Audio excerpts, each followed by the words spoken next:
Hi, I'm Walt with Do-It-Yourself Pest Control. Oftentimes our customers ask us a question on rodenticides. Well, what should I use for mice? What should I use for rats? What form should I use?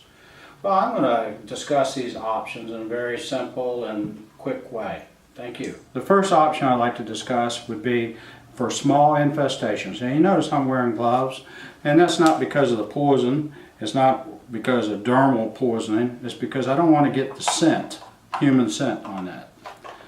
Now, the first station, made by Bell Labs, bait is inside there. The entry point is there. They go in there and feed, come back out, perhaps they go back in and feed more. Usually a lethal dose takes very little. If it's a rat, obviously a rat is not going to fit into this. So we go to a larger station, larger block, larger hole. Now the thing about bait stations is that this will accommodate rats or mice.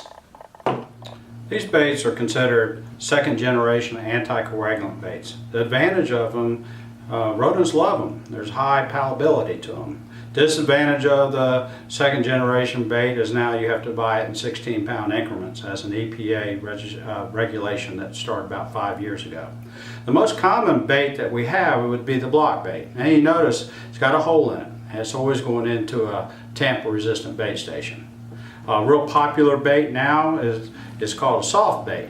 The advantage of soft bait, it's got certain oils in it. And rodents seem to like that even more than the block bait. How well it holds up for how long, maybe the block bait does hold up a little bit longer. But if you want really good acceptance, the soft bait's the way to go. The pellet bait is not used quite as much as it once was. We use it in burrow treatment. They come in pellets, like bags like that. You would find the burrow if you know a rodent was living in the burrow, and make sure it's on the label, and then pour it down into the burrow. Now, all these baits, most of them go into a tamper-resistant bait station. I'd like to show you this. This is a most popular bait station. It locks. You need a key to open it. It does have rods in there. And these rods, the blocks fit right on it. That happens to be like a 15 gram. The one I showed you before was a 28 ounce. I mean a 1 ounce block. Goes in like this. Soft bait can fit on it too. It just skewers.